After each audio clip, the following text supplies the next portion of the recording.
All right. So we're thinking of continuing where we started, or rather where we left off, and actually starting our little adventure.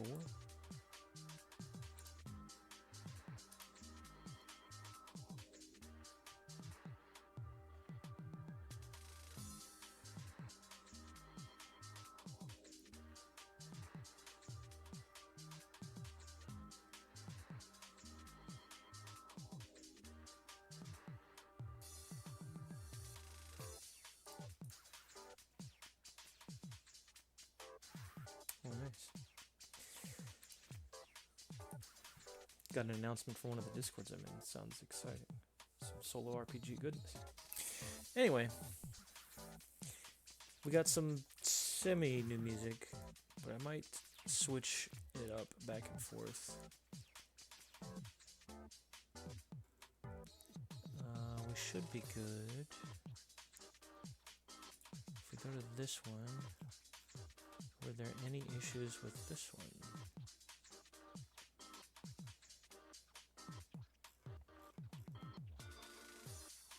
Doesn't appear to be. Cool. And then we have...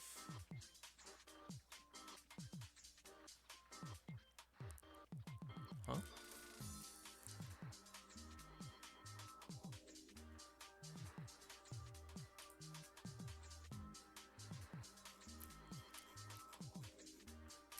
The big list. We'll probably, we'll switch to that for now.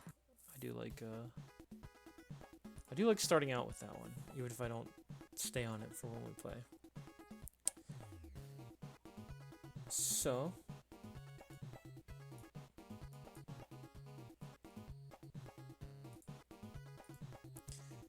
let me make sure all my scenes are good here. Foundry showing up, Obsidian showing up. We don't have Clip Studio open, but if I need it, I will open it up.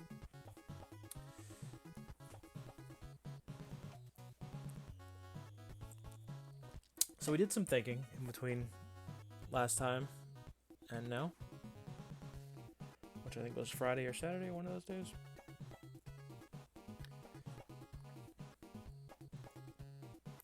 And I guess we come across a few things that we wanted to change. For instance, I think for our boy's hair, which we got him on Foundry, I think rather than have the hair be teal or turquoise or whatever color, I think this is teal that I chose. I think it'll just be regular black hair, but when he uses his powers, it'll like glow like a teal color, so it'll change its look and be like wavier kind of thing. I like that idea, and that might help with like secret identity kind of shenanigans. Both in how the hair acts and how it looks.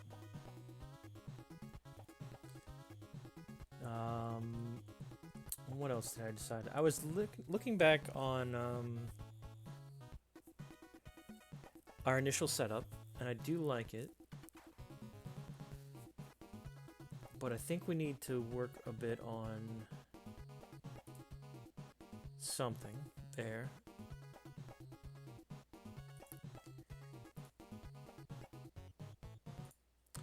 I think what we'll do... Let's get back over to Obsidian. Excuse me. I think what we'll do is... I've split it into halves so that I've got, the character sheet over here to look at, and the actual scene log over here. What I was wondering is maybe we need to figure out, I don't remember if we rolled whether or not the thugs were there specifically for him, or if I just decided that because this was in media res. So, let's find out, are the thugs there? Were the thugs there for him? Just the little questions we're writing down as we answer them. Also, that's way louder than the last song.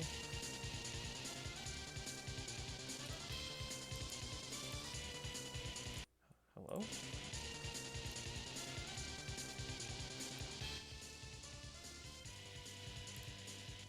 There we go.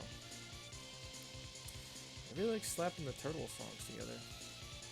It's got this. That one's a kind of a...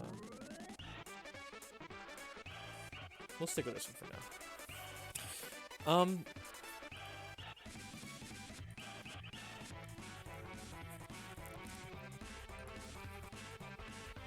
Because we had in mind, it didn't necessarily have to be them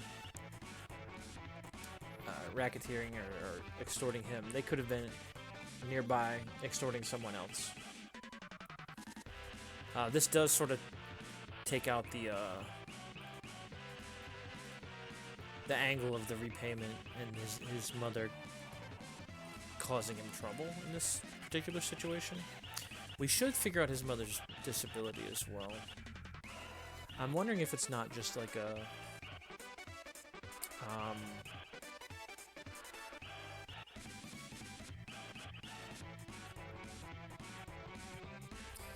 wheelchair situation. Maybe she has like a mobility scooter, like a wheelchair situation.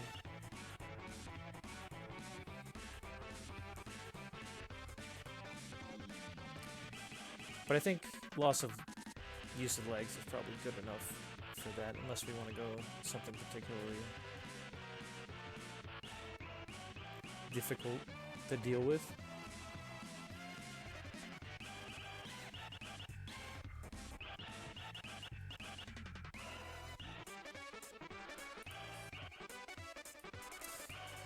You can also...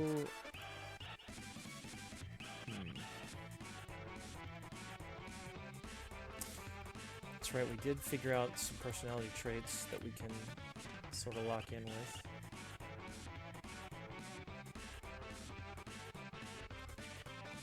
I do also want to use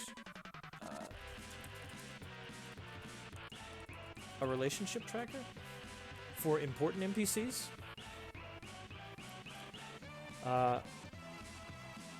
I literally saw a YouTube video on it today, and I thought, oh, this kind of works well for this particular game. And it's by...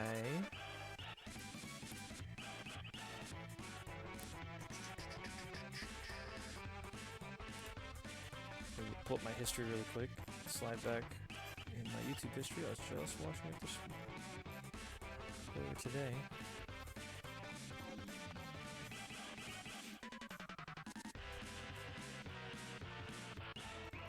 Oh, not far enough. A little bit further. Paper Dice Games. And what it essentially is it's like a classic D&D reaction roll with 2d6. And if you get a good roll,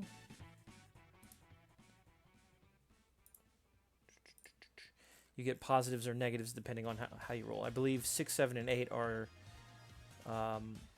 considered like neutral, since they're the most common thing you'll be rolling. Yeah, 6 through 8 is neutral. 2 to 5 would be a -1 modifier, and 9 to 12 would be a +1 modifier. And you sort of want to keep track of how things are going.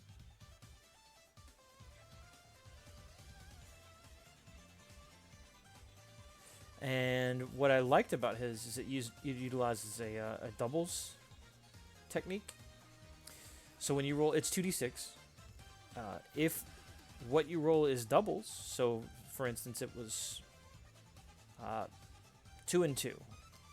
So you got a 4, that's between the 2 to 5, -1. So it's a bad first impression or a bad impression that you're leaving on them. So they're likely to look at you unfavorably or do things unfavorably towards you. When you get doubles, you get a thing called relationship heat, which He's got a D6 chart for both sides. Positive heat gives you things like fast friends, best friends, flirt, romance, partner, or lust. Negative heat gives you something like rival, enemy, frenemy, arch nemesis, bully, or competitor. And each of those has like a explanation of what in particular those things would be if we were looking at those. I think that could be really fun.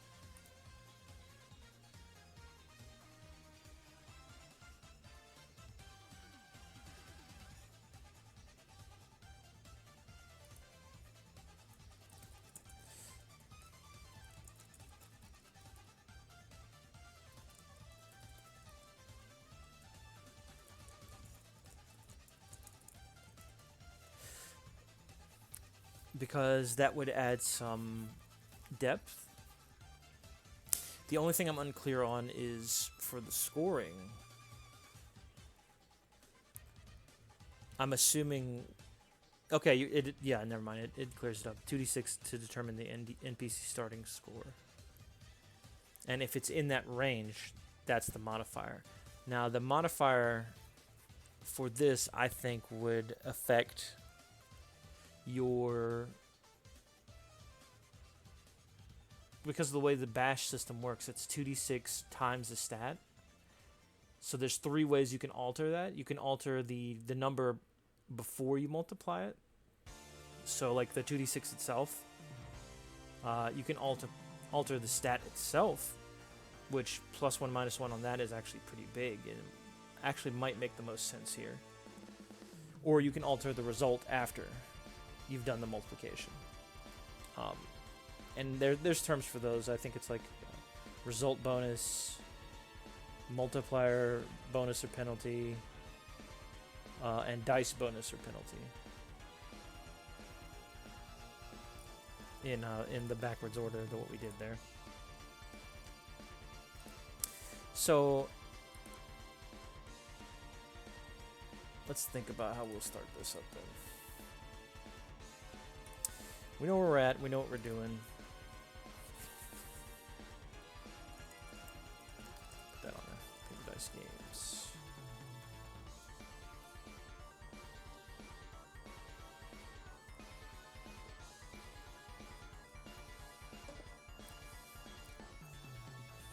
Oh, and obviously you can change your score over time by doing things that you think narratively would bump it up or down. You know, if this store owner doesn't like me and then I happen to save him from being, you know, from some thief, most likely that's going to, you know, improve his opinion of me. Or if I steal something from him, obviously that's going to lower his opinion of me.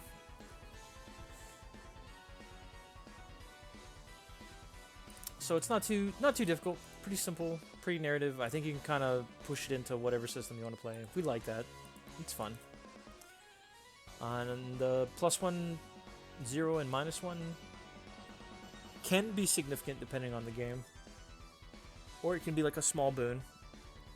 I think you can probably scale that depending on what system you're using to play.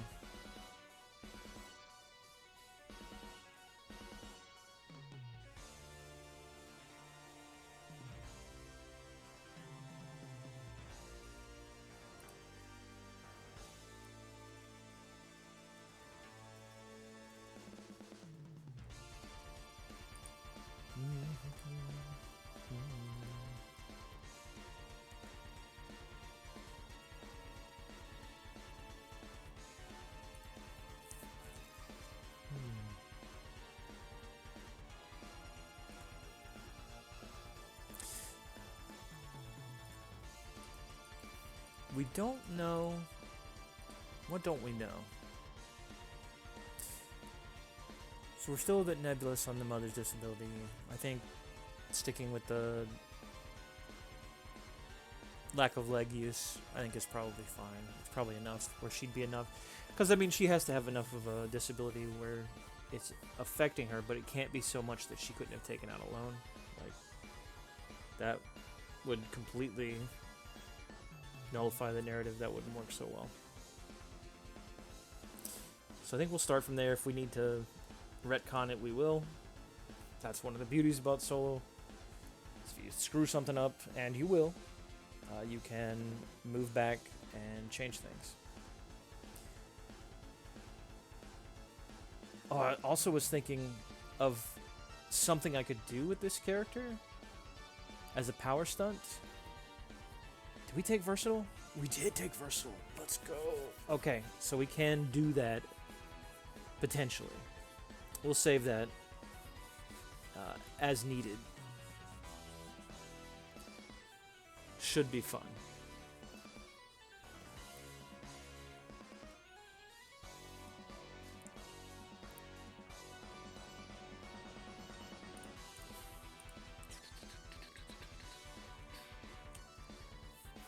I also am thinking,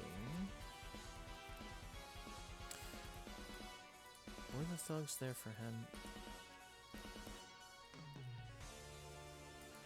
Really, the issue I'm having here is deciding if I'm overthinking it because I don't want to deal with that situation. And if that's the case, that's a good situation. If it makes you uncomfortable and you don't want to deal with it, typically that tends to be good stuff because it's bad for your character and you want your character to suffer. Or am I thinking that this doesn't make sense? So I have to define one of those two. I think it makes sense. I think it makes sense, and I think probably within this context, I don't think they would necessarily do anything drastic. And I certainly don't think my character would either, because I think he does attempt to keep a public identity and then like a private identity as well, like a personal secret identity. So he's definitely not in uniform, which, I mean, his uniform's not anything, crazy. It's just like black jeans, a t-shirt, and like a cropped red leather jacket with a gas mask or a respirator. I forget what those are called. And like mirrored goggles on it. Probably some kind of like fingerless gloves. I was wondering if for his bat stuff, if he actually used a physical bat or if he could create a bat out of force, and I think that probably makes the most sense to me, because I kind of like the idea of him summoning like almost like a neon glowing, you can kind of see through it, like a little bit of translucent energy bat, and just smashing someone with that and having it like explode when he does it, and he can just reforming it in his hand. I kind of love that idea, so I think that's what we'll go with it. And then the glowing like teal energy would be in the hair as well, and probably we haven't thought too much about how it moves around, because I mean he also uses it for running, so there's probably some amount of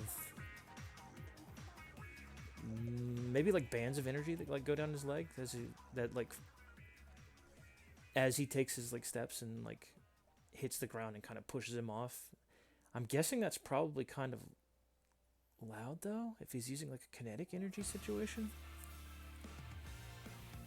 But that could be fun. But it does mean he cannot use his like super sprint if he's being stealthy.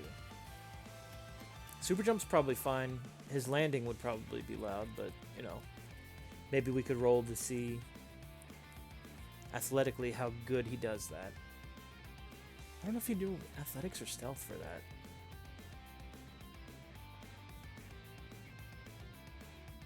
I might ask for either. If I was GMing for someone else, I'd probably give them the benefit of the doubt and let them do both. Whatever's higher. But yeah, let's figure this out then. So I'm gonna be using Lone Log.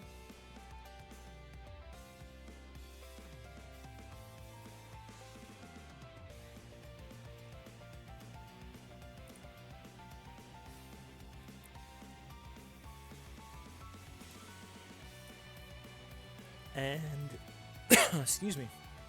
Man, sound like we're going to prom. I have to remember how to do this because I've been using the analog version of it for a while now, and that's not quite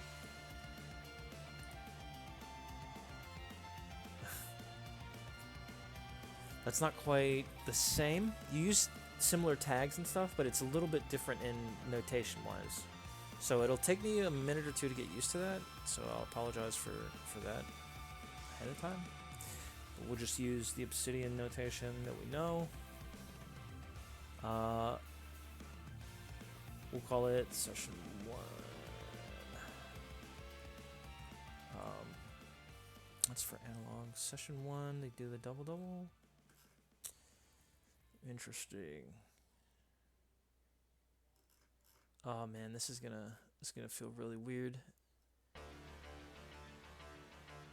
Let's repetition code blocks. I'm using digital markdown. Some markdown extensions. Inside of code blocks. Oh. That's fair. Okay. So they're saying do like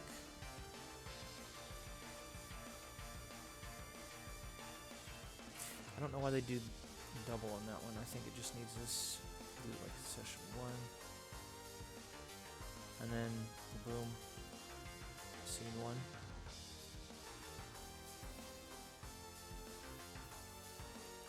And then within the scene they're saying do like ooh, wrong. Nope. One of these. No? The hell is this mark? Okay, like this kind of thing. Okay, I can do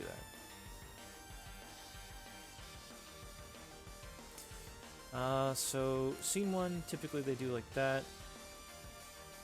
And we call it corner store bodega? Bodega the right term I'm looking for here? Like a little small unoperated neighborhood convenience store. Yeah, that's what I'm looking for. Bodega. Where he's gotten a few ingredients. Maybe something for his mother. I imagine him being out, you know, early, 7 a.m. He's probably health conscious, so he's like the type to get up early, do some running. Probably on his way back, making it a point to stop by this bodega, pick up some groceries, some medicine. Maybe she has like a cough or something that's been pretty bad. So he's grabbing all that. He's got like a couple of bags, nothing huge. Just maybe something to help out for the day. And then, do they bother him in the store, or do they wait till he's outside to bother him? Did we make a point of that? Oh, and I guess I could just write it in here this way. Show you guys how I tend to write mine. So if we're doing narrative, how does narrative look comparatively? Narrative excerpts. Not inline, not dialogue.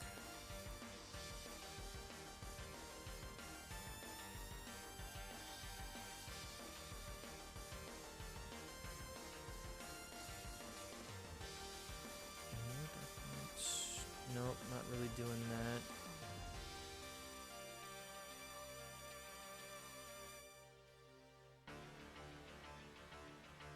Prevents conflict with markdown horizontal rules. Ah. I see. That's why you do that.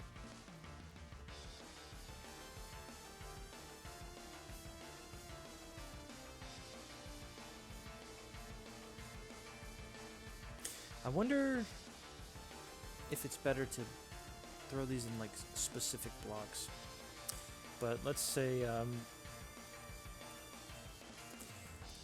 Bruce out jogging early morning.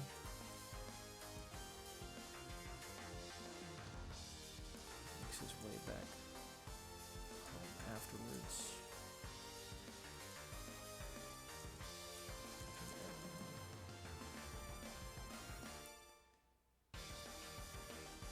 Is it nearby? Roll a d6. We got a 4, so no, it's not nearby.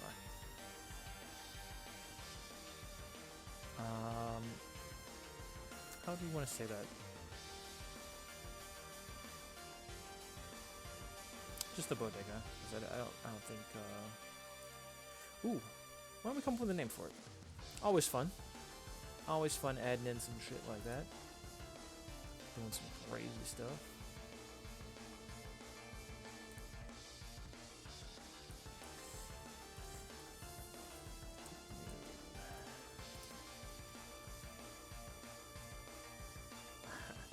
That might not be modern enough. This is more like fantasy business names.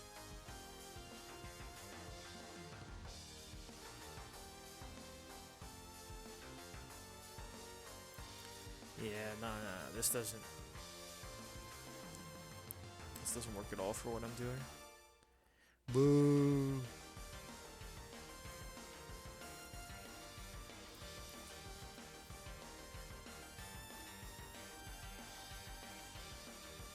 We won't get stuck up on it. It won't matter all that much. So.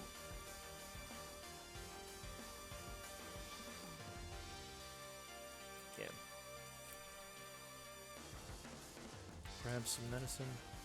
We might be making too many compound statements here. There he grabs some medicine. Groceries. We also need a name for his mom.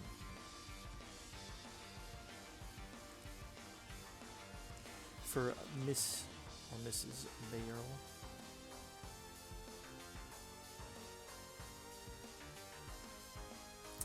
I think it's paraplegic. Yeah, because quadriplegic's not. Can't use any of your appendages.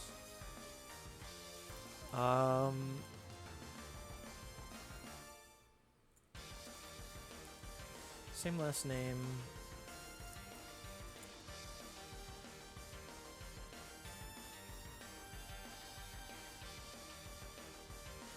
I wonder if she's widowed. Is she widowed or divorced? I think one of those two is the most likely. So we should look into that. Let's hop over to Foundry.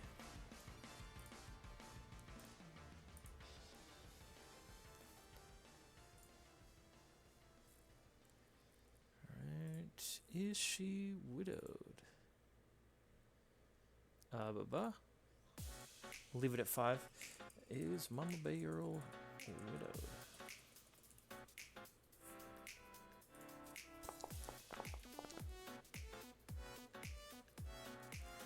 Yes.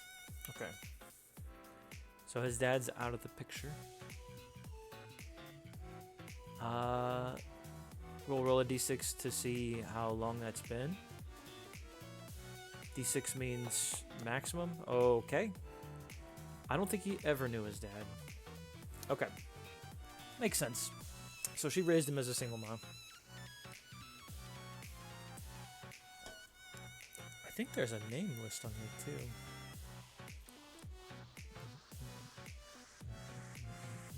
Yep, there we go. Give me 2 rolls on this. 99? That's crazy. Yup. Daya? I like that as a name. That's an interesting name. I could also see it be Daisy out of this somewhere.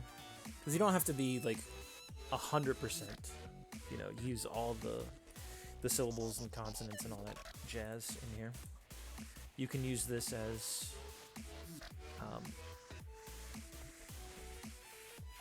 more of inspiration. And typically that's what I do. And the reason I say that is there's stuff in here that's like animal. So you can use like, you know, parts of bear or parts of deer or, you know, whatever in that word. Or maybe you use something that they remind you of, or like the, you know, a bear might remind you of strength.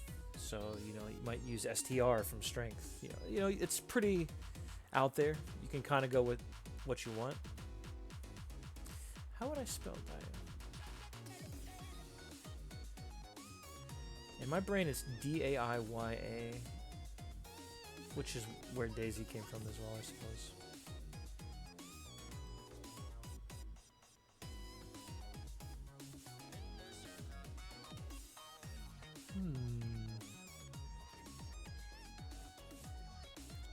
Could just use D-A-Y. Could call her Sunday. Sunday's an interesting name.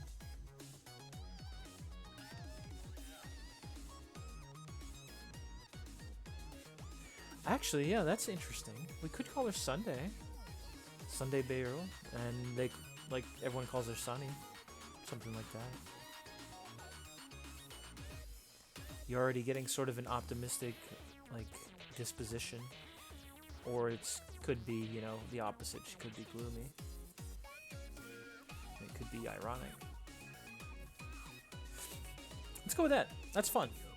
We like that.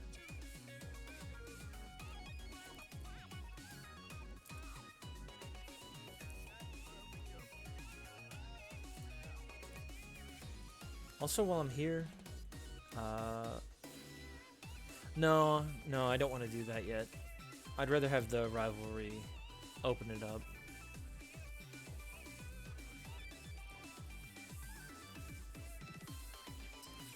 Because if I think about it now and I do this Rovik rival off the cuff now, I mean, that would set him up immediately. We should also do a down split here. And then take one of these, probably the top one. And we are going to need a list folder, probably.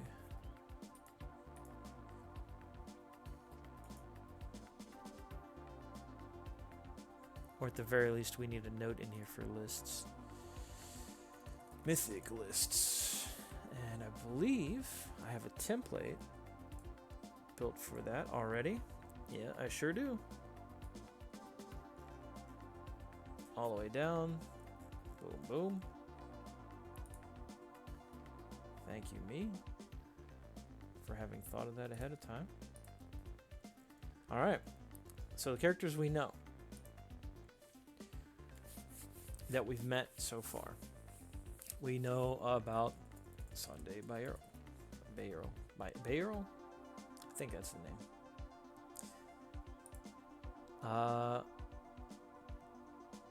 We know about Lone Shark.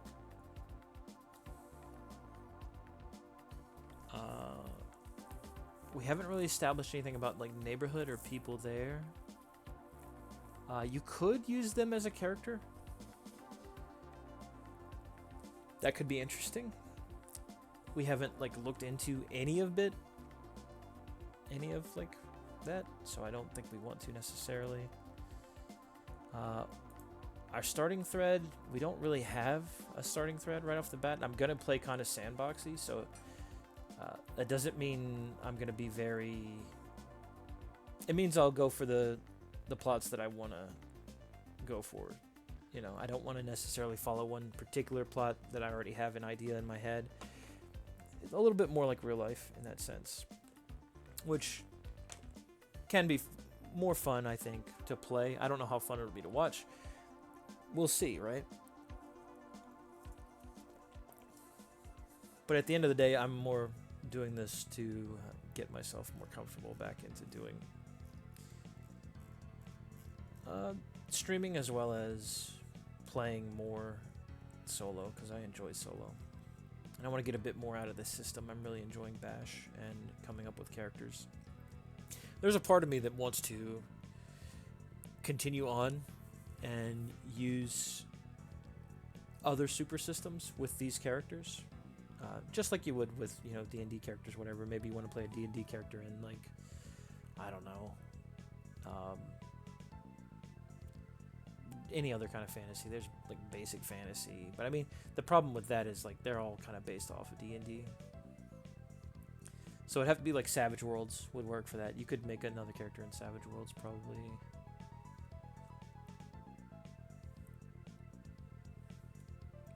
Anyway. So we got a character list. We don't really have, like, any quest lines, so to speak. I mean, we can pre-put the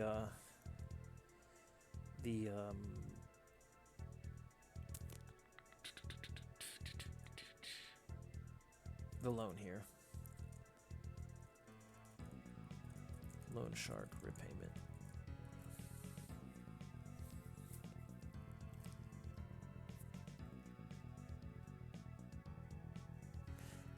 I hadn't considered that. How are we gonna...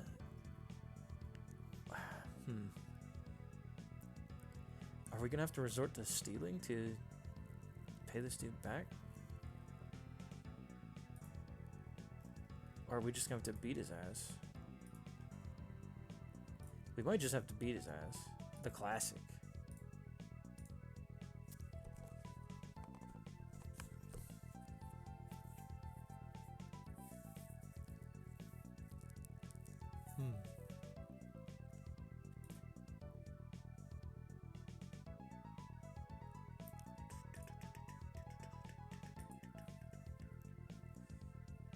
Let's see. Take a quick 30 seconds here. Leave that open. Go there. Nope. Nope. Nope. Nope. And you ordered it.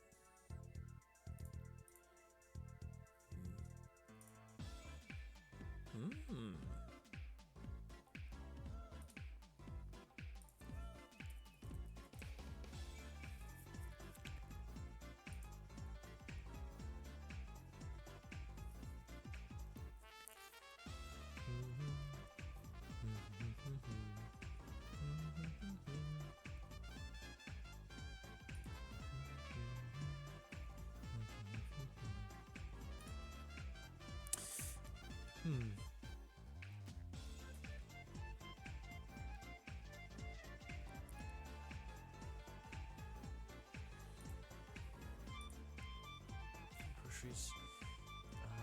Oh yeah. Do they...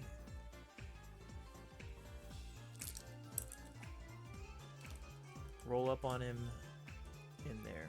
Because I imagine him wearing something like... probably just like a jogging outfit.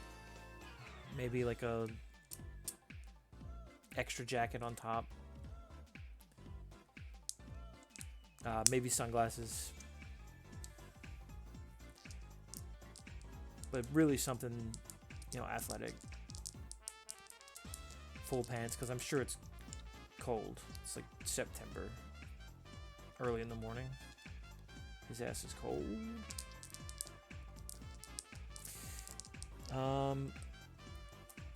Do they come up on him? Now I'm gonna roll this not on Foundry, because they don't roll up on him on the store. We rolled a 9. And just, I guess, to clarify how that works. If I'm rolling by hand here, I'm rolling 2d10. You add them together. If it's 10 or less, it's a no. If it's 11 or higher, it's a yes. If it's 18, 19, or 20 specifically, it's an extreme yes. If it's 2, 3, or 4 specifically, It's an extreme no. So we got a 9. We got a 7 and a 2. So he goes in, he pays for his things. Maybe has like a small conversation, you know, hey, how are you, you know. Probably a place that he stops fairly frequently, because I feel like this is probably a well-worn track for him.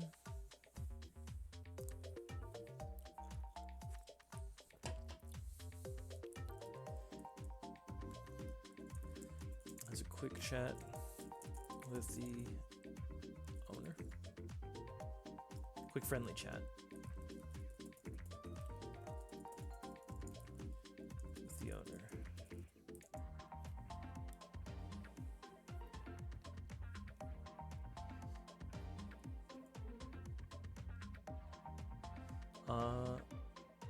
He heads out. Afterwards, he heads out, and I imagine they are waiting for him out there. Wonder what they're dressed like.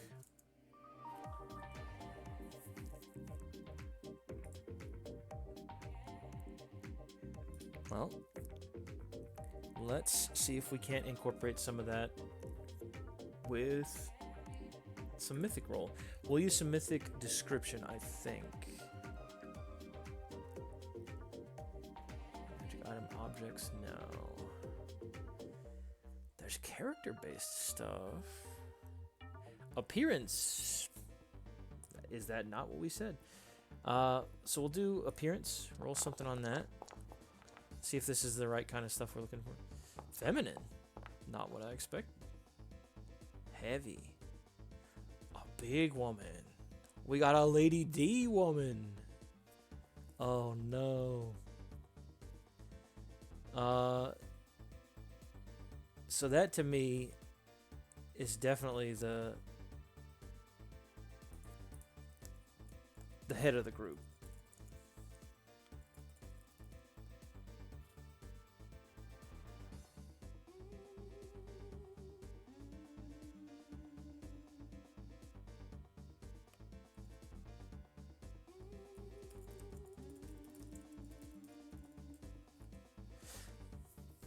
So we got a big lady.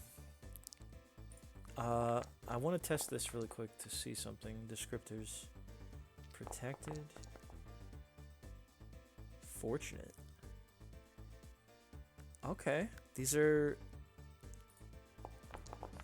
interesting. What is this? Descriptors 2. Harmful. Curious. Interesting. Okay. So I was thinking it would work more like the descriptors up here, which are usually words that end in ly, and then I have to kind of work with it. Anyway, I think these top 4 we'll use. This harmful curious it's kind of nothing burger. I don't really need it. So this tells me she's a bigger lady. Are we talking muscles or are we talking chub? We talking what kind of big are we talking? Higher on the 6 is muscles. Oh no, she's corpulent. Okay. So we got a big lady.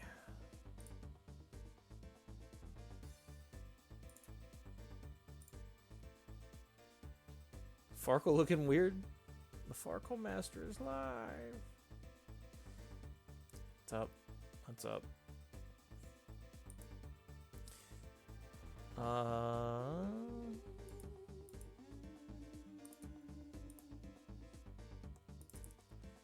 Let me check something here.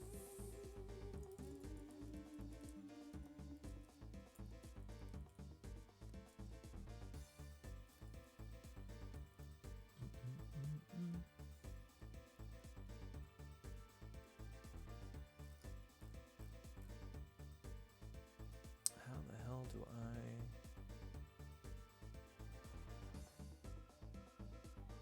No, that's a shortcut.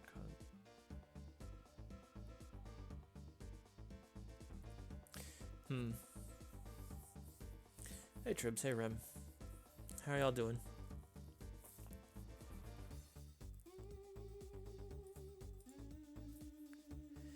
We are... What am I listening to? Sonic. Oh, this is like a 4-hour mix? I gotta... No, thank you. I gotta move on from that.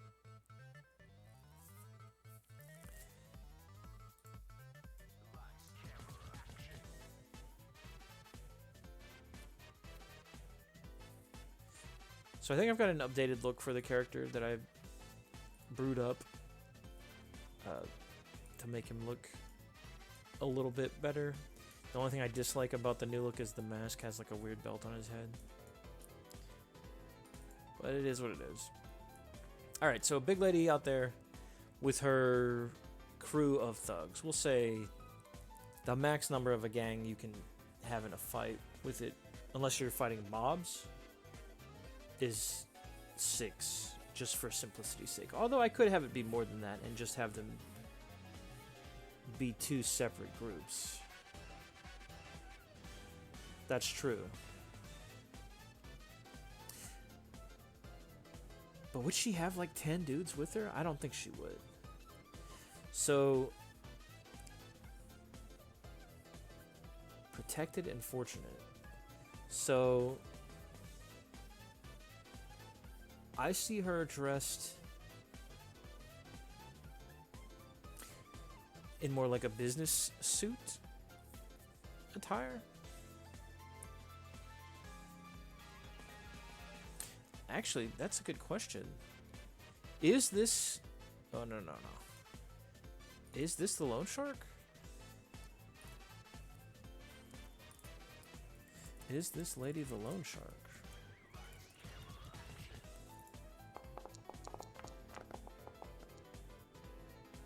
No. Okay. So just someone who works under the Loan Shark.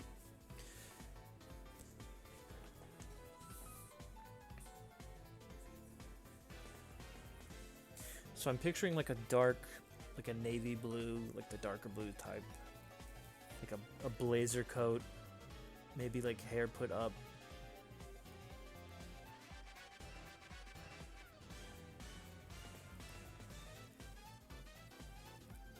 And like slacks. Not sure what kind of shoes she would wear in this situation. Something like a polished look, like a leather kind of look. With a nice gloss to it. And probably...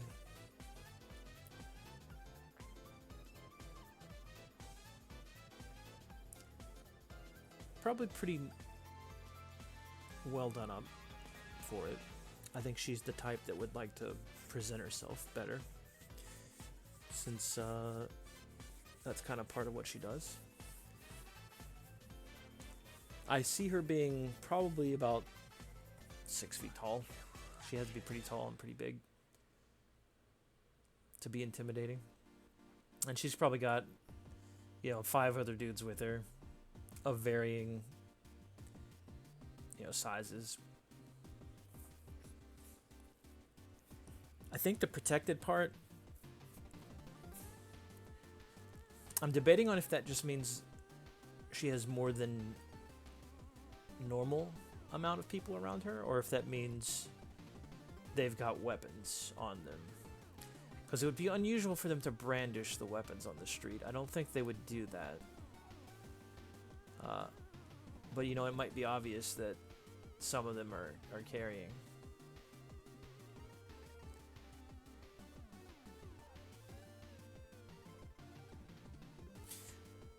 Let's ask that. Are the thugs carrying? Are the thugs' weapons obvious? Is a better way to write that, I think, here. No. Okay.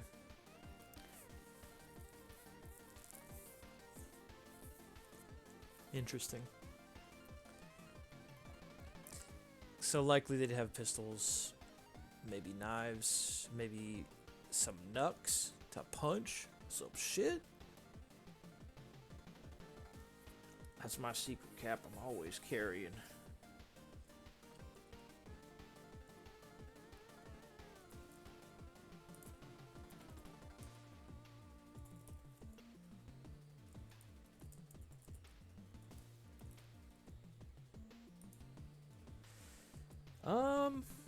Okay, so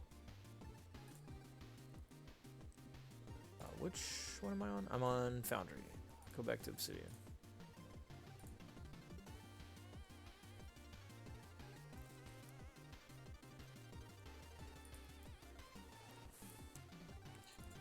He's confronted by my alarm going off, telling me I need to take medicine.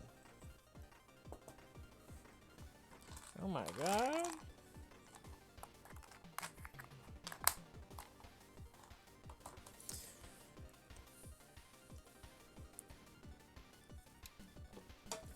He's confronted by a group of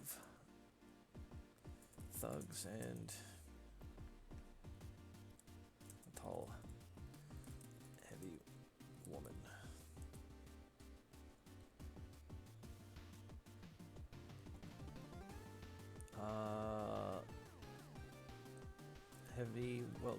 Tall, heavy, well-dressed.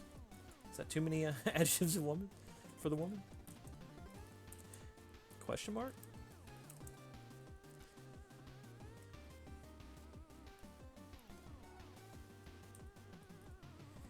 Alright, so I think rather than have it be in particular have to keep doing these code blocks, I think we just keep it all in one code block per scene. And I think that makes sense because it'd be easier to parse that way too. Excuse me.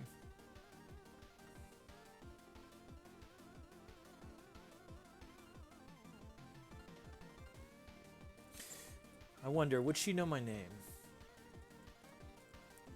Probably so. She'd have to know enough about me to come see me, right?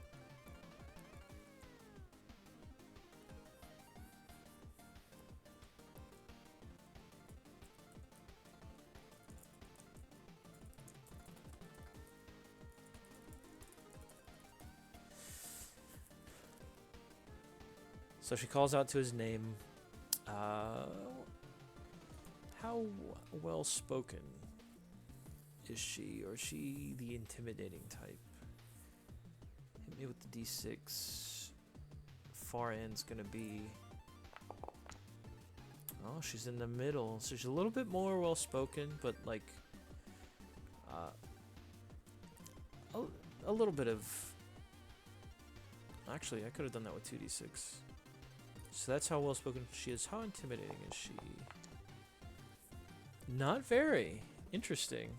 She lets the guys do it for her. At least in her words, I'll say.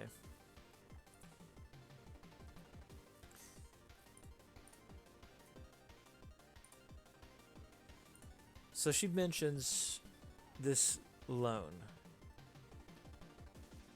And for sure, Pierce doesn't know about the loan.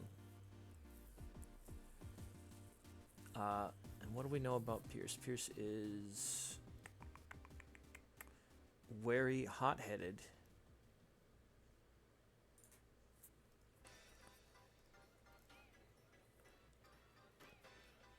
Stubborn, but ambitious. So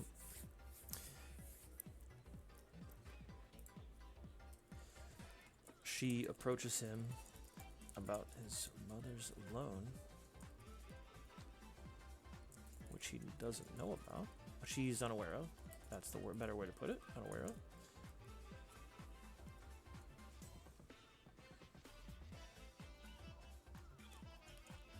And is looking for the first payment back. First payment. This will be a good opportunity for me to learn to write better too, man. I am struggling sometimes. I think COVID fucked my brain up. I think I'm dumber because of COVID. I used to be so much better at this sort of thing. I do feel like I'm a little bit better at writing though than I am at speaking. Anyway. So she's looking for payment. These guys are backing her up. People are passing around us. This is a fairly busy little thoroughfare. On my way back. I imagine he probably doesn't, when I was talking about the jogging, I imagine he doesn't jog up this main thoroughfare. But he likes coming back this way. Likes doing a little people watching. Anyway. So I guess we need to figure out, is this a reminder? This seems more like a threat, right? Or both. How soon is the first payment due? Or is she behind?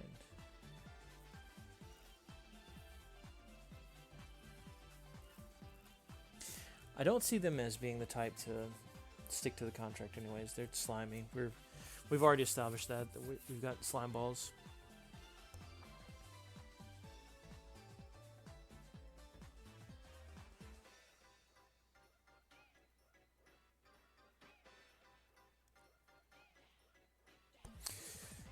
She imparts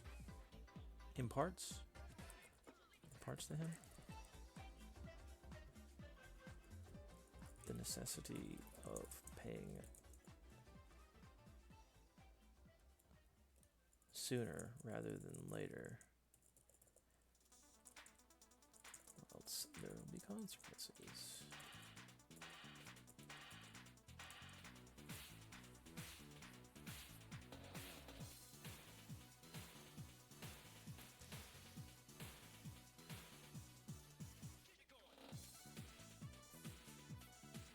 How soon is now? Exactly.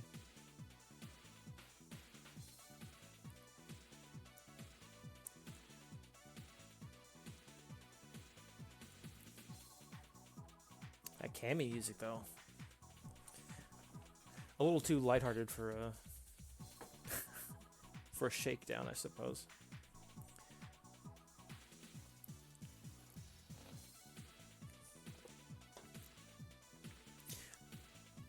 So, I've been wondering how I want to handle personality. I think we'll go the triple O method again, because I've been enjoying that, and it keeps me impartial on what my character does if it's not something I want to specifically do or have a specific idea on. And it'll help me define his personality a bit better.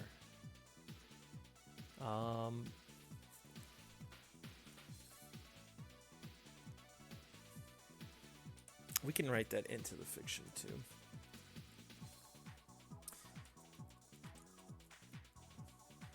How does Pierce react to this? So we got a D. We'll call it triple O. Roll, and I believe they tell you to do it this way. So 1 is your odd, 2 to 3 is your option, and then 4 to 6 is your most likely obvious. So what would his personality traits? The most likely, I think, in this case is probably wary.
So they use this little arrow to denote in Lone Log the result, like how things happen after that, and then they use a equals this to denote the consequences of what happened.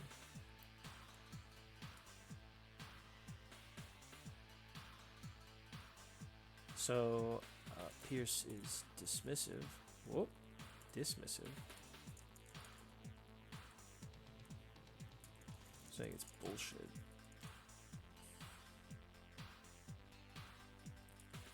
Just another scam art.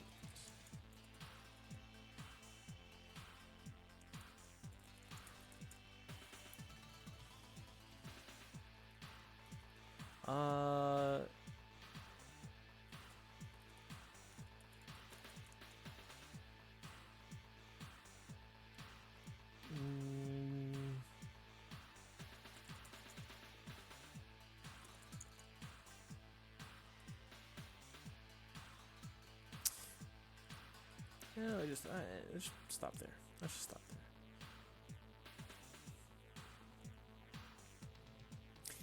Does this look cleaner if I do it this way? And then maybe hit him with like that. Bing, bing. Whoa.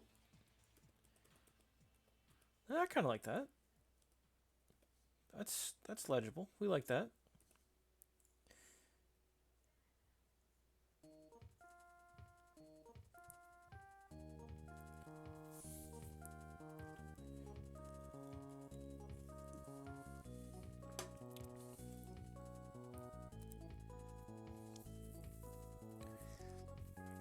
So how might she react to that?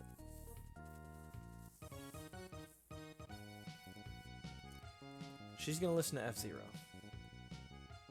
She's gonna think about it. Don't hit me with the Rex for Rex for thinking.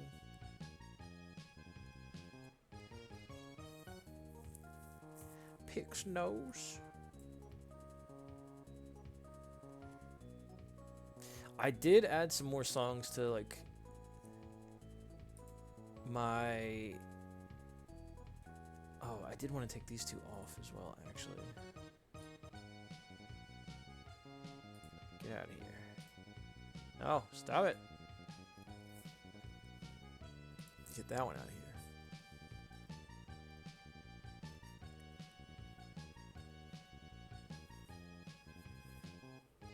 So I added some fighting game music that I really liked that I thought suited.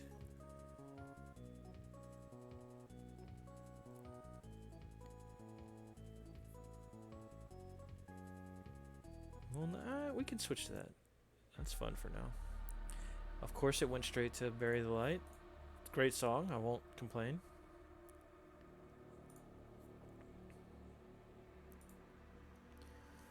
Alright, so she could be...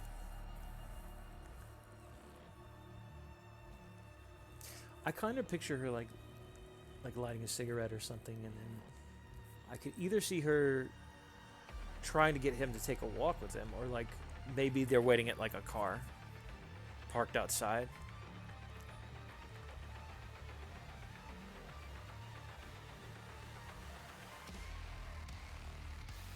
Yeah. Yeah.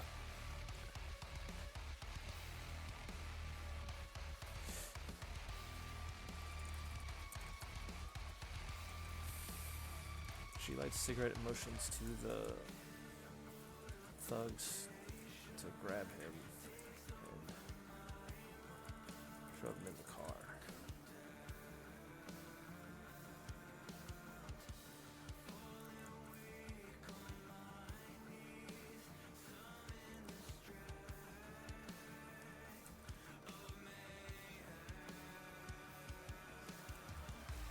They're not done talking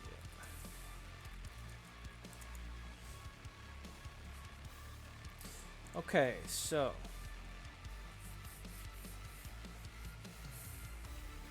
how do we want to handle this? He can easily outrun them. He could probably pretty easily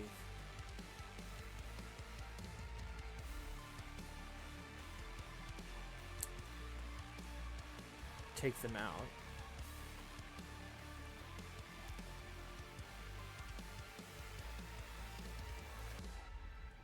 Interesting. Okay, so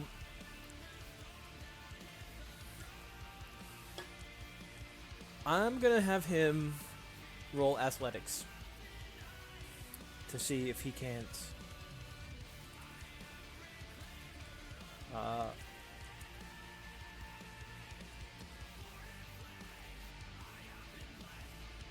outpace them, and also to avoid getting caught initially.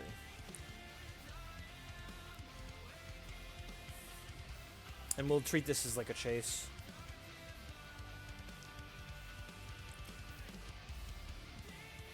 I'm approaching them as the storm.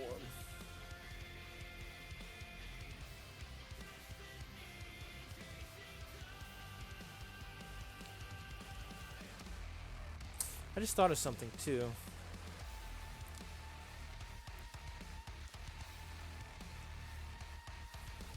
His mask would have to have some kind of vocal changer for him.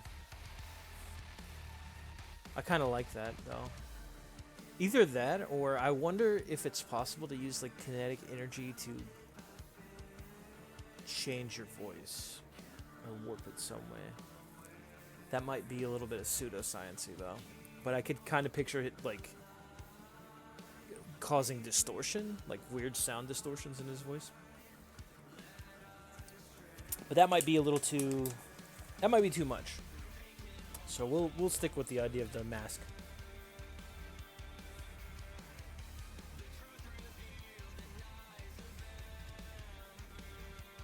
So our character's athletics is set to 1 for acrobatics. Acrobatics? Wow, brain. Very cool. So it's ×3.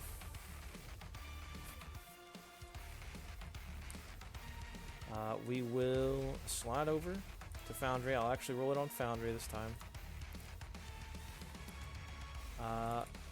We need 2d6. It is ×1, meaning it's just at base.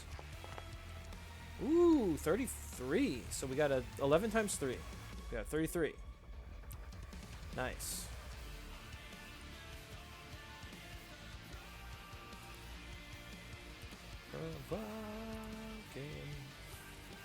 Equals 33. Success. So Pierce quickly jumps aside and starts running.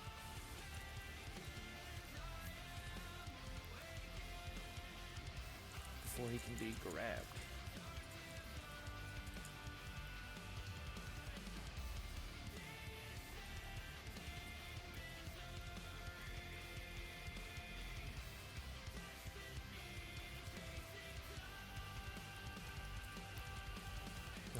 This. The thugs run after him.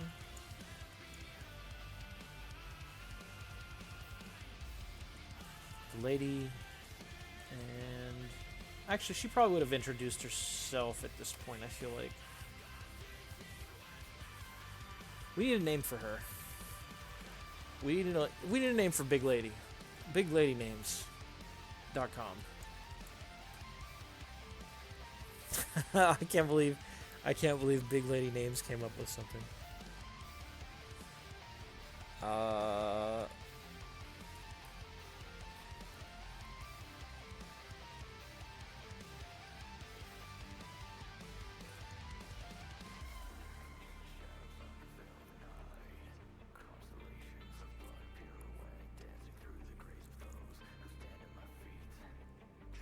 No, that would be weird. That's my aunt's name. I don't want that. You can browse Nameberry's badass girl names. Alright, sure. What do we got? Artemis? Hell no, I'm not naming her Artemis. Sloan might work. She's a Sloan shark, huh? Huh? But apparently it also means raider. Nightingale might be too nice. Although I guess it could be Vienna, Scarlet. Nova sounds too superhero-y, which is ironic to say in this setting, but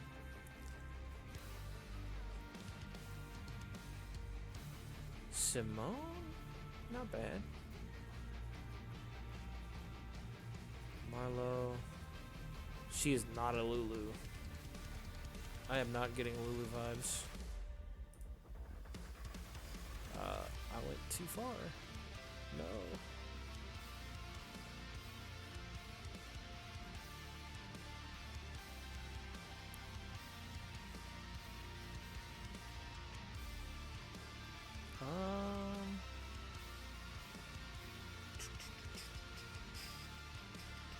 Ripley? I'd be so mad. Xenia Hero? Really? Some of these names are weird.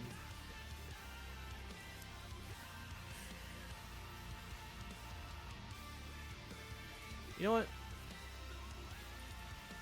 Are we on the... Yeah, we're on this one.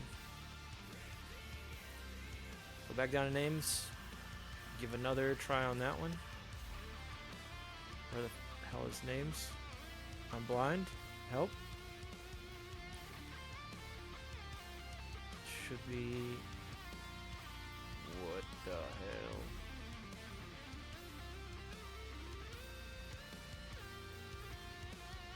What?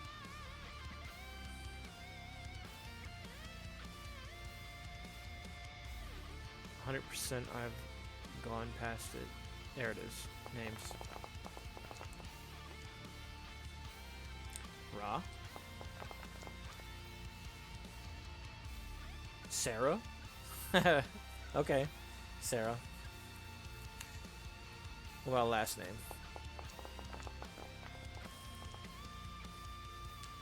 Hit.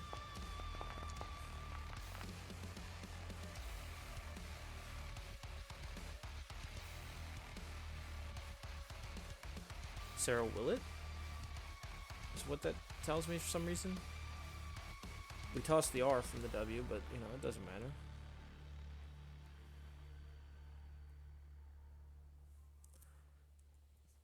How would you spell Willett? Genuinely don't know. Guess we'll make it up.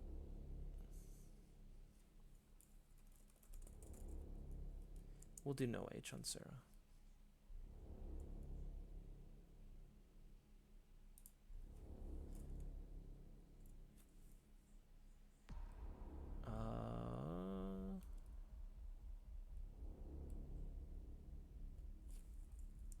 She introduces herself as Sarah Willett. For... Oh, this is like the...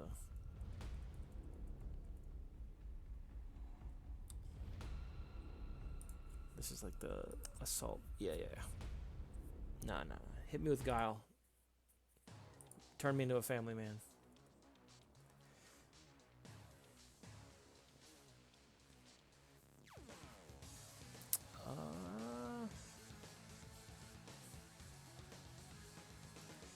What kind of names do, like, lone places have?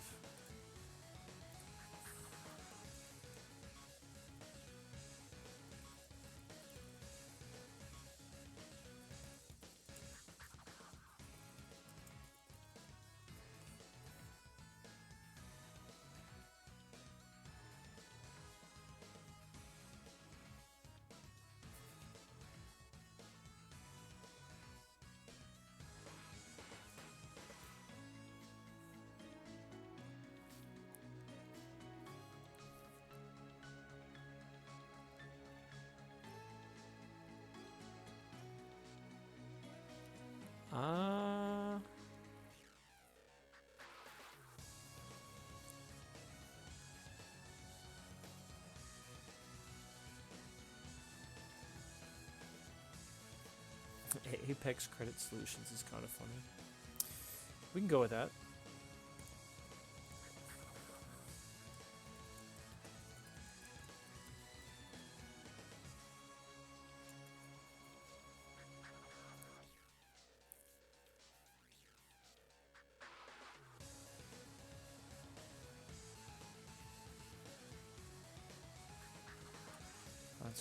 As she's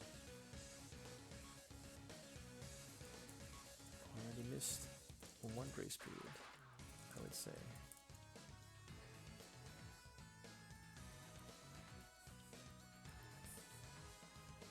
Sarah gets back in the car.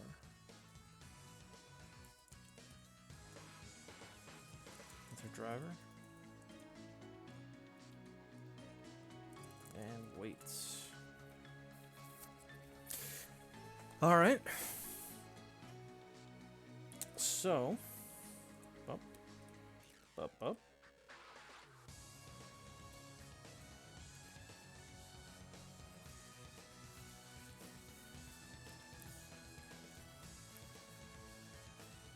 That's probably hard to read, eh?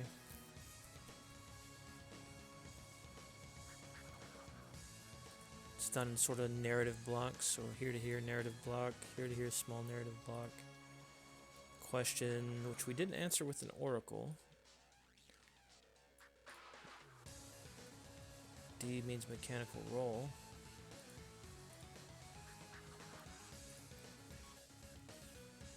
Get rid of that in between them. Yeah, perfect. Okay. So, does he see some alleys he can duck behind?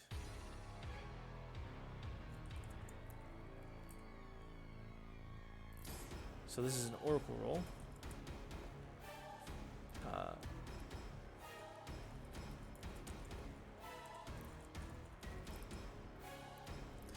We'll do, oops, D100.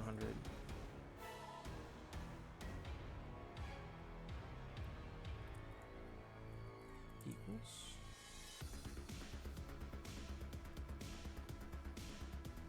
Good chase music, I guess.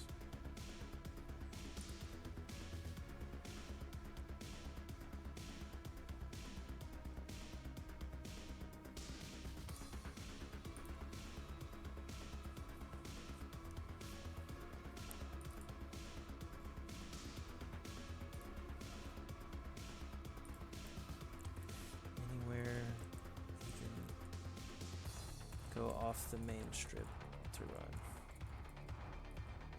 Side alleys, etc.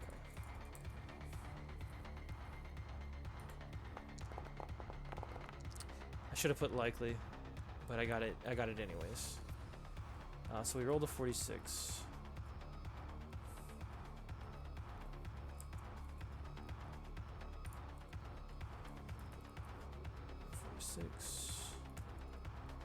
Yes.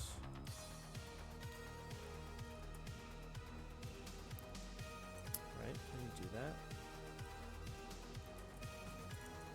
Quickly notes. Side alley. And darts into it. Darts? Rushes into it.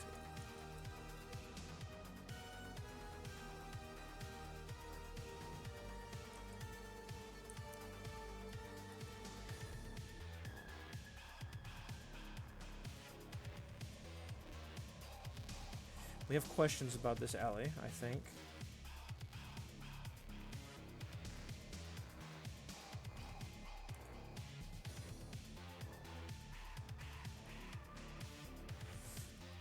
How do we want to split up this? Yeah, we could just do that. Yeah, that probably works fine too.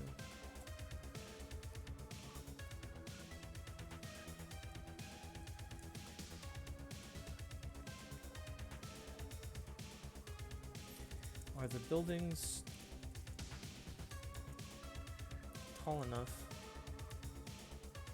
that we can leap up onto them?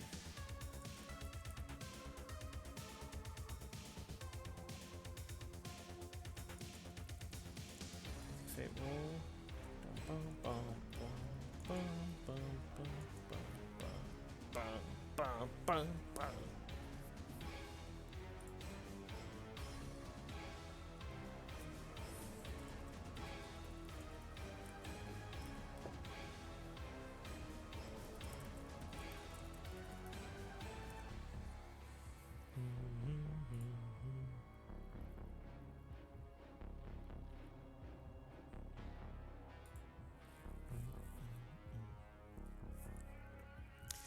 So if there are,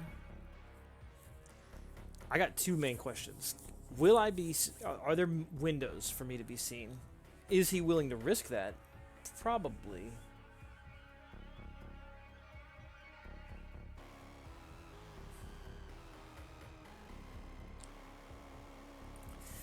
Yeah, let's just ask it. Chaos factor is still 5. Fake question.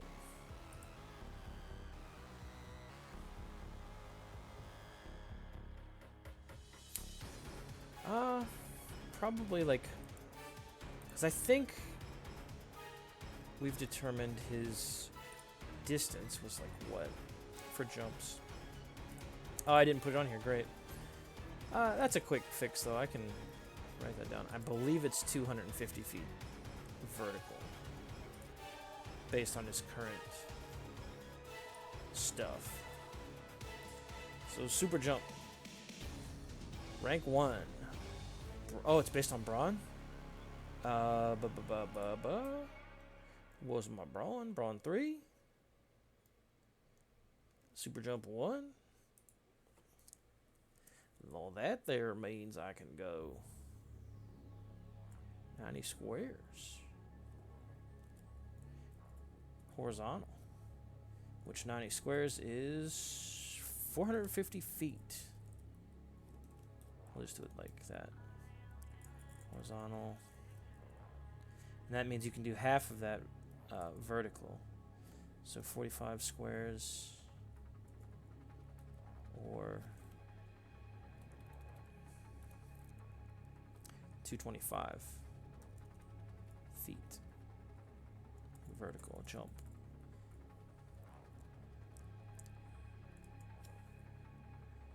Just as an aside for what I need here. And since I'm probably going to need to know with kinetic sprint, might as well do that too. I think that's just super speed. Kinetic sprint. Power function is just like super running on the same level by amplifying kinetic energy of each step. Okay. So it's like a 1 or 2 on the super speed.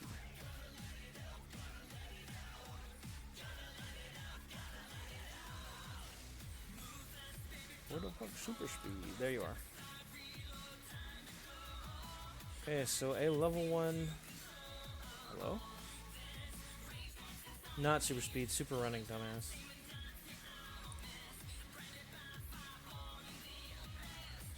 It's based on agility. His agility is 3. We have 1 rank and 3, so that's 12 squares.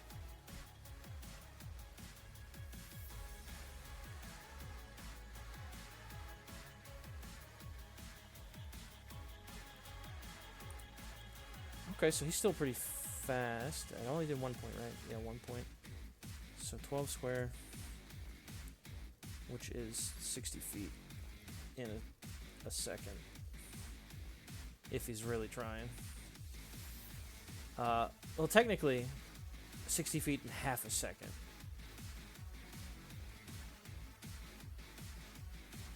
Yeah, because you can do 2 move actions, which would be double that. So 120 feet. And his top speed is 120 miles per hour. If he's going straight.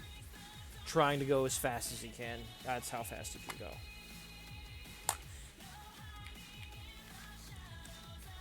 As I pull my devil trigger.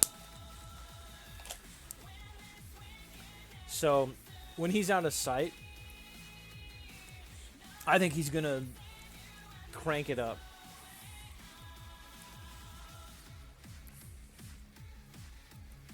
He's either gonna crank it up or he's gonna jump.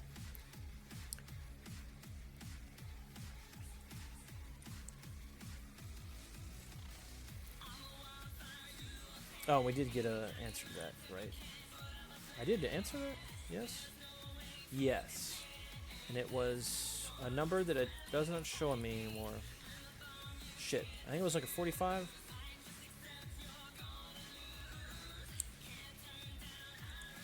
45, yes. Okay.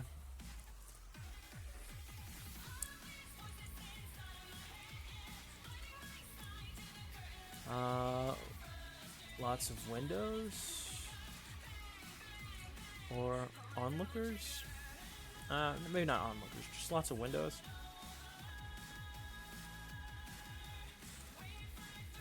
That's supposed to be a lowercase d. Trying to be consistent here.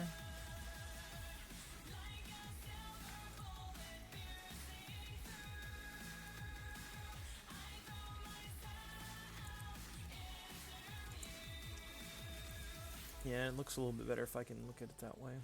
It's a little bit easier to see where things line up. That's a lot better. Feeling good about that.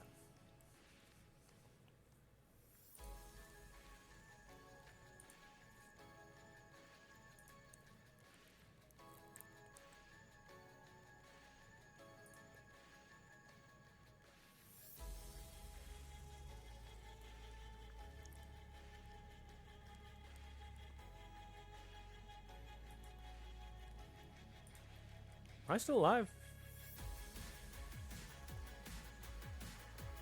I'm having some issues. Doesn't look like I'm dropping frames or anything.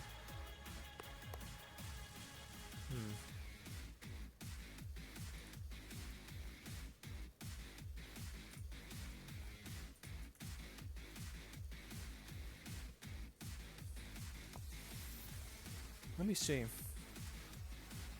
Maybe it's just messing up for me.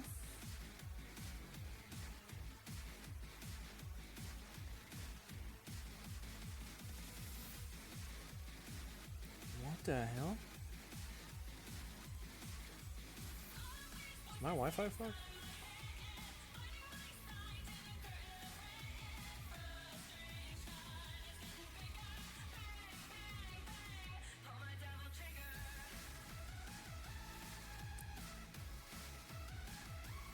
It's coming. What the hell is going on my Discord?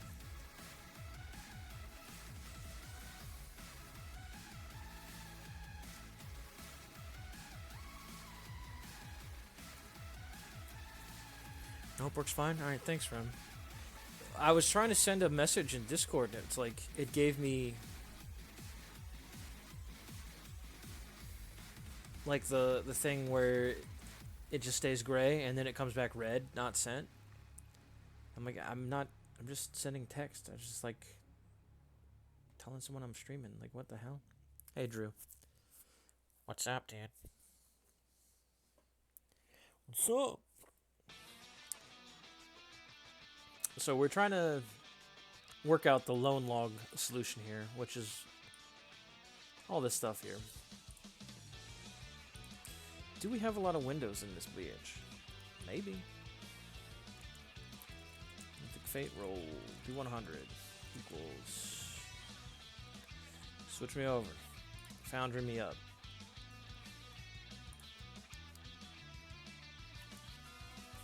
Are there lots of windows in the alley? Alley, not the Wally.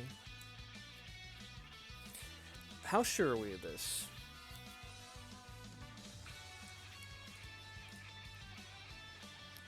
Unsure. I don't know. 85? No. Oh, this is the alley. 85. No.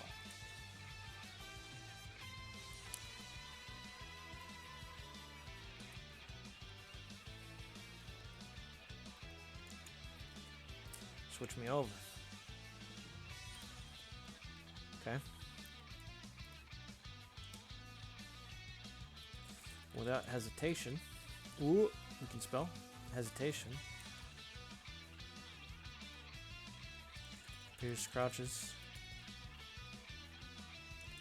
letting the energy gather in his legs.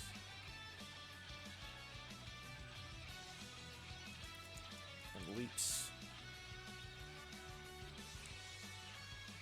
up.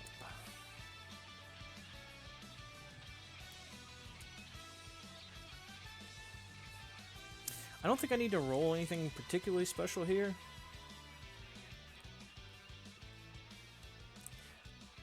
You know what? I will roll acrobatics to see if he lands with the groceries still intact. Man, I can't talk. That's rough when you're streaming and you can't talk.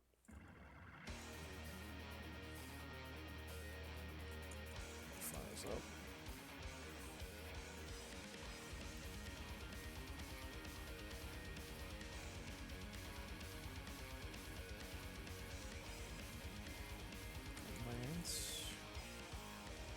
Do a quick inline athletics, acrobatics. 2d6 times 3, I think is what we determined it would be. Yeah, because it is that.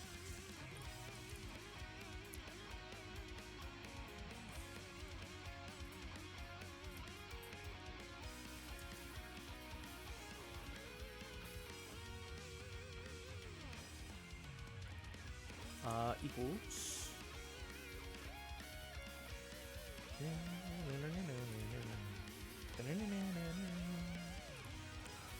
2d6 me. Okay, this time's 3. 7 times 3 is 21. I would say that's against probably an easy, so it's like a 10. So he manages. He manages just fine. 20 versus 10. I can clean that up a little bit, make it easier to read.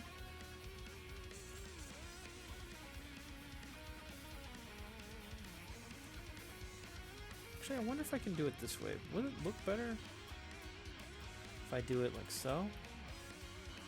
And manages... Oh my god. Not to drop any of the groceries or meds. Any of the grocery bags. Or its contents. He sets them down. Waits a moment. And then peers over the edge. Now I'm imagining he landed on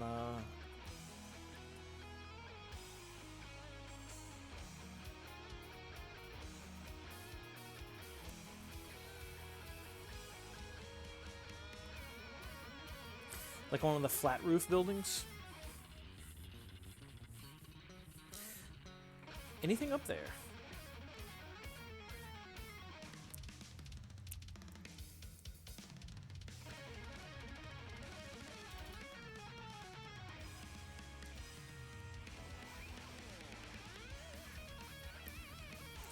Some new chasing your Super Boy? Yeah.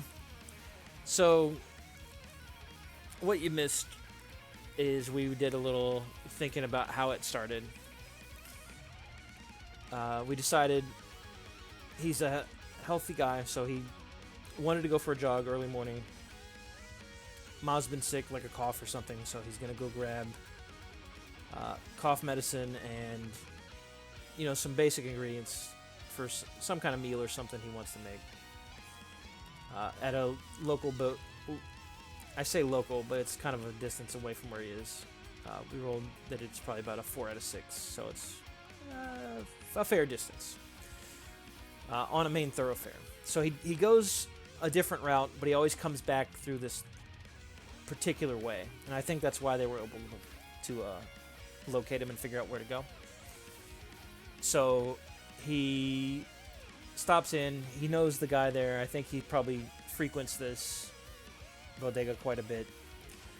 He gets what he needs to, heads outside. Outside, he's met by a big woman Uh, she is. I kind of see as like somebody working under the whoever the loan shark owner, business owner is, Large Marge. I think we decided we rolled and we got Sarah basically because we got Ra and Sa, and I'm like, well, that's obviously a Sarah. And then for last name we got like T-E and W-R, and I just went with Willet because it was the only name I could think of. Works for me though. Oh, we got some DMC music. A little bit of Devil May Cry. Bam, bam, bam. So we rolled to see how he would react to being told that his mother needed to work on her payments or else there'd be consequences. I guess she's not answering her phone, and she's like paraplegic, so she's not really answering the door either most times. I guess I need to decide if he lives with her or not. I hadn't thought about that yet. That brought up an interesting conundrum. Thank you. He has to. It makes sense if he does. Otherwise, why would he be doing all this? So, well, not why would he be doing all this, but it makes sense that they would approach him about that if he lives with her. And they've been unable to contact her. You know, makes things easy. Exactly, simplifies things.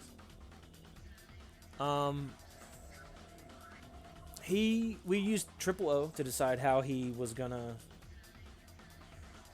do things. In fact, you can look at the notes here. Triple O roll right here. We decided, there's 3 options based on his personality. We got ambitious, wary, hot-headed, and stubborn, right? So we decided wary was the most obvious. Being dismissive of it, being like, oh, these guys are trying to scam me, something like that. Hot-headed, I mean, just kind of speaks for itself. He's just going to get into an argument with him, possibly a fist fight. And then I went with the odd being unsure. Like, he was kind of taken aback and didn't know what to do in the moment. So we rolled a 6. So he's dismissive, says it's bullshit, just some scam artists. Woman lights a cigarette, and she tells the thugs to get him, that they're going to take a drive kind of thing. We're not done talking. We got a really good athletics roll at a 33. So he jumps aside and gets to running. Thugs come after him. So we got a sort of a chase scene. We kind of cut it short because we found a alley to duck into quickly. And I literally just was rolling to see if there was like any onlookers, is it tall enough for him to get onto, and he got up on there. So what I'm thinking we do from here, we let them beat feet on the pavement a little bit and keep an eye on them, maybe. So I'm wondering, do we follow them around? He doesn't really have his suit.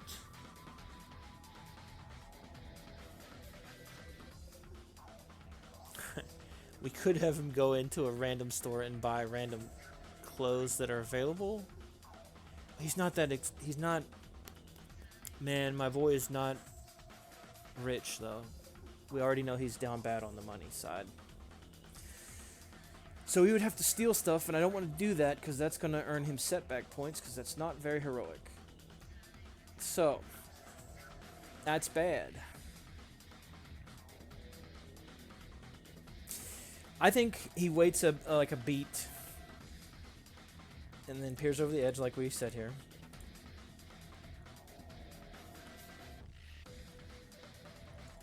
To see where the thugs are going.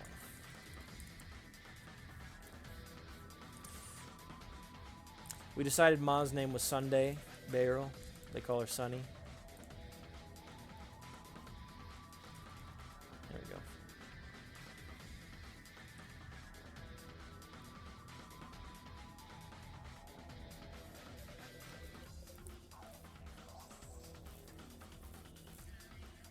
So we get away. A little cleaner than I kind of... Well, I kind of expected it to be pretty clean. I didn't expect it to be that quick. I thought it might be a little bit more difficult, but we lucked out. I'm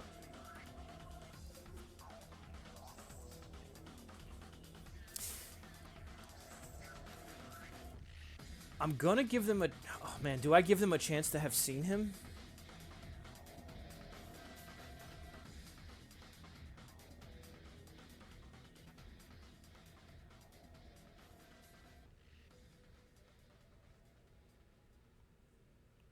That's gonna ruin his...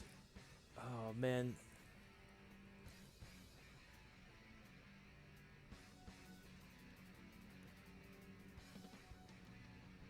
Oh, man, that's really gonna... That's gonna fuck with me if he does. Do we wanna... you know what? I'm dreading it enough that I think I should give them a chance to see him. Do any of them see him when he peers over? He's looking down from up top. Gamers don't look up. These guys are clearly gamers.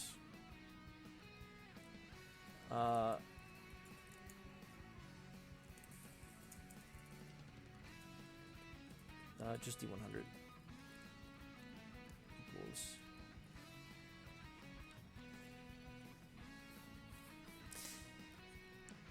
I'm gonna give it a slight unlikely. I think the notch down, but not a huge benefit to him here. Also, this song slaps. This would be like such a good chase song.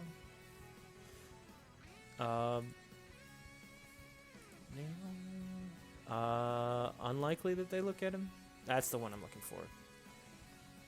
Do any of the thugs see him up on the rooftops?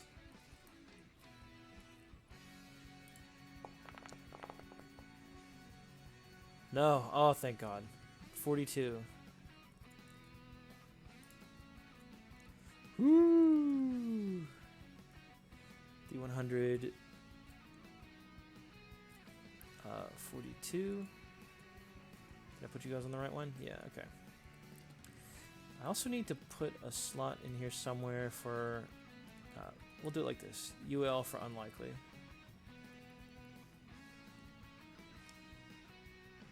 If I don't put anything, it's just the straight 50-50. If I do put something, it'll be... for these. I've always done like UL for unlikely.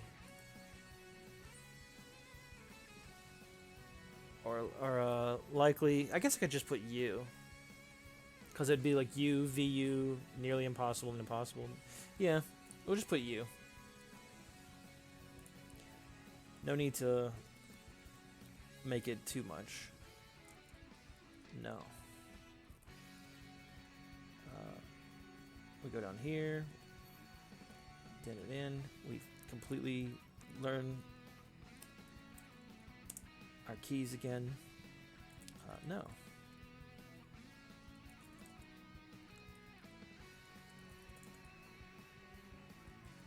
A group of goons. Looks around confused. And split up to find him.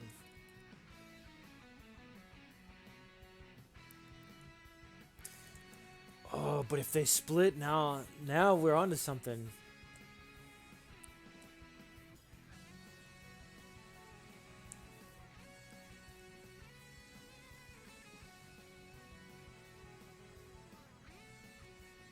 If I can find one by himself,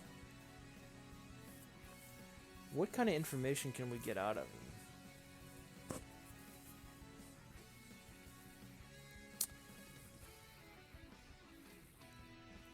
Interesting. So if we go after one,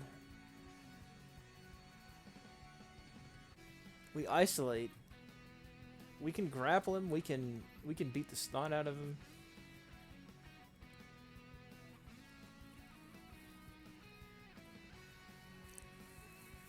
But I still don't want to do it with a public identity.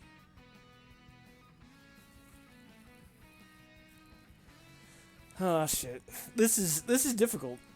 This is a difficult thing. I put myself in a awful scenario by not having it.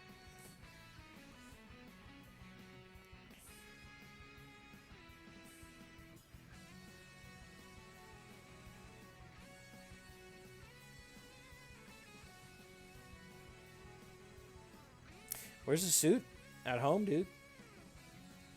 You gonna wear your super suit out for a jog? Also, I was saying earlier, the irony here is like his suit is like a leather jacket, a t-shirt, and jeans. So like, he needs the mask to cover up his face and then activate his powers so his hair changes colors. I was also thinking the mask needs to like have like I think a mix between like the mask and his powers gives him like a distorted voice, so it's like hard to understand and maybe like some static into it, and hence that might be where some of the name comes from too.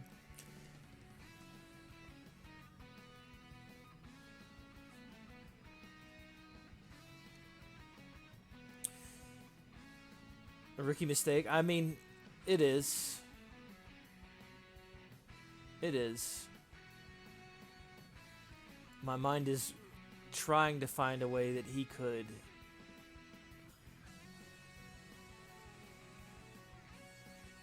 if he was wearing like a hoodie or something like that.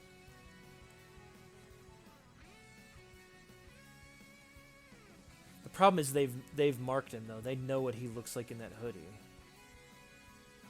And it's a cold ass 7 a.m. in the morning. So it's not like he can I mean, he could dip out of it, but he's going to freeze his ass. How in the world would you hide your face in this case? Maybe like a bandana, but like... I guess I could ask and see if there's anyone hanging their laundry out. I mean, no one does this. Does anyone actually do this in the cities anymore?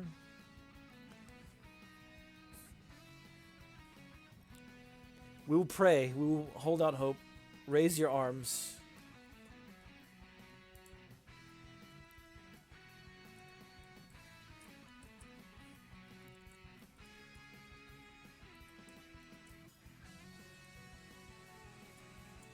Are there any articles of clothing?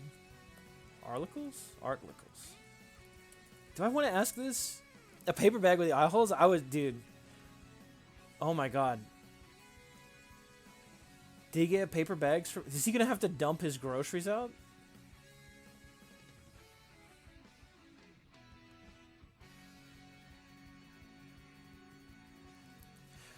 Alternative idea.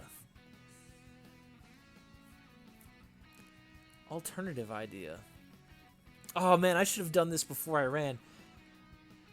I could have imparted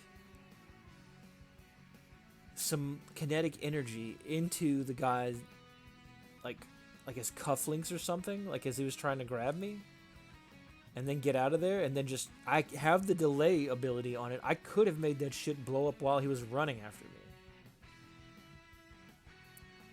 Rookie mistake by my part too. On playing this character I don't know very well yet. But he wasn't quick thinking on the part like that, so we didn't make it happen. Paper bag might work. My alternative idea is, I thought of one thing he might have on him, probably at most times, in case he needs it, is like, you know, you can pick up rocks and throw them and blow them up with kinetic energy. I thought it might be fun if he did, like, rubber bands. Just, like, juice up some rubber bands, fling them, do the little, like, handgun thing, wrap it around your thumb and like pointer finger, juice it up, let it fly, blow these boys up. So the question is now, do we use that as a distraction, or do we use that to take them out as like a rubber band sniper? Actually, the rubber band sniper does sound pretty rad. So they aren't looking up. Let's do that. Let's give it a shot. Let's not even look for articles of clothing to hide. We're just gonna blow them up. We're not gonna kill them and blow them up, but we are gonna, like, we are gonna hurt them. Well, I hope we don't kill them.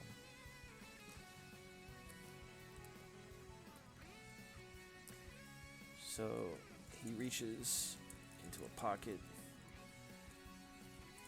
grabs some rubber bands, and wraps one around his thumb like a gun. Thumb and pointer. Thumb, oh my god, and pointer. Like a gun. Charging it with glowing energy.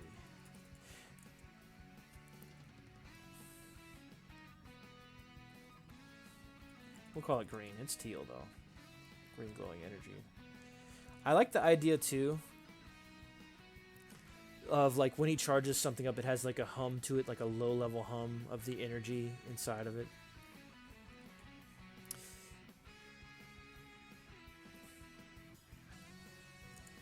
He aims and fires at the group.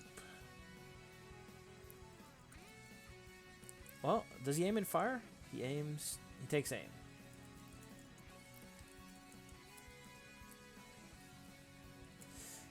So we need to find out if they're clumped, number one. Also, I need to stop soon. I realize it's Farkle time. And I'm cutting into it. Ooh. That is a good point for the cliffhanger, the the rooftop rubber band sniper.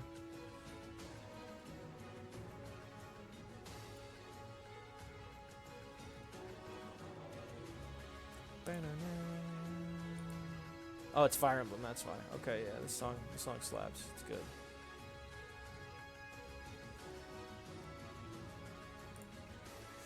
Alright. I'm feeling a little better about it now, getting it started. Man, that was a rocky... We see him aiming from the rooftop in commercial break hits? Yeah, true.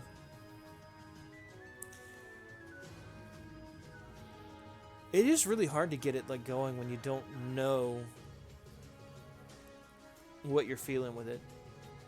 I'm glad I stuck with it, because I was initially thinking of maybe changing it so that we flipped the script a little bit and had the mobsters, the gangsters, whatever, going after the guy at the bodega instead of me and me having to deal with that.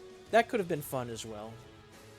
But I think it makes it a lot more personal and more interesting if it's... I mean, we're going by what the Adventure Crafter said to some degree. We're using that as inspiration for what we'd like to be the starting scene. So I think we've worked it out. We let enough randomness in, but we did enough authoring and authorship that we enjoyed it without it going too wild. I did say I'm going to use a thing, the relationship tracker by Paper Dice Games, because he just put out a video on that today. Really simple system, like it's a 2d6. If it's 6, 7, 8 that you roll, the first impression they have for you is neutral. Anything above that is positive. Anything below that is negative on 2d6. And there's potential for, whenever you roll doubles, what they call heat. And then there's a d6 chart on both sides, positive and negative, for how they think about you, like fast friends, best friends, if they think of you romantically, you know, whatever. Or as an archenemy, a rival, a frenemy, you know, all that sort of stuff. We think that could be fun, and you have the opportunity to change that through action, you know, raise it up or lower it based on how you treat the people. We really only want to be using that for important characters. Like, I mean, I guess I could have used that for... Oh, hey, Mel. I guess I could have used that for Sarah, the criminal, to see how she thinks of me. In fact, let me do a 2d6 roll right now. She had a neutral opinion of me, which makes sense on how she acted. It was a 7. Right smack dab in the middle. But I kind of want to use that more for, like, I don't know.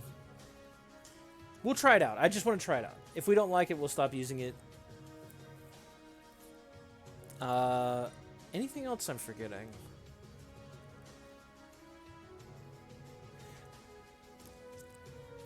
I don't feel like that's the end of the scene, but I guess it could be. We could treat it like the end of the scene, and then next time on Dragon Ball Z, I'd have it like be the next scene too, which would be down here, like be scene 2. We'll call it the Cornerstone Bodega Chase.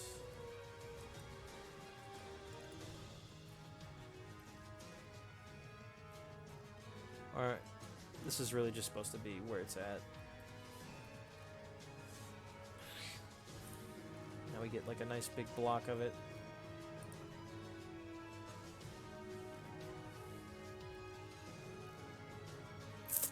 I don't think he did anything to earn hero points, and that was just like one scene anyways. I don't think that's good enough for that. So I'm thinking about cleanup post all that.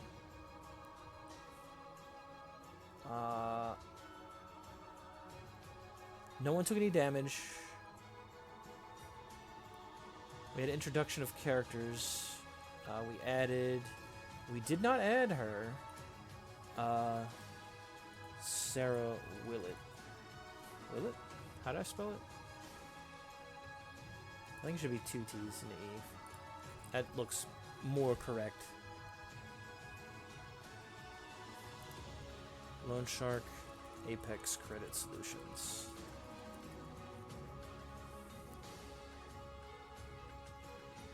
I don't think we had any other threads to add.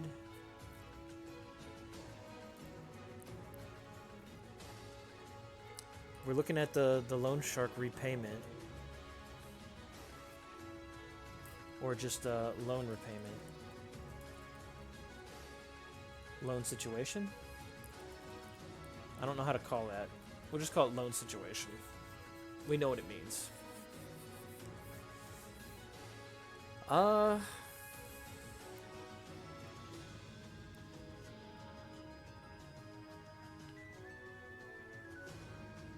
We haven't determined his rival. He does have contacts, and I do need to figure out what that means for him here.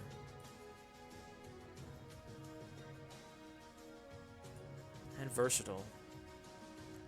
I need to look that up too, because that might be once per scene. And if that's it's either once per scene or once per issue, you can use stunt powers, which is gonna be sick.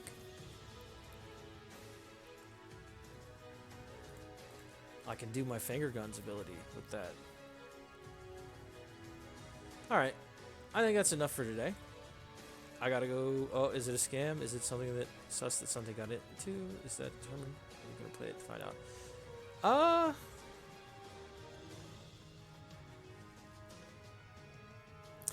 I honestly hadn't considered it not to be a scam, but you're not wrong. We could find that out.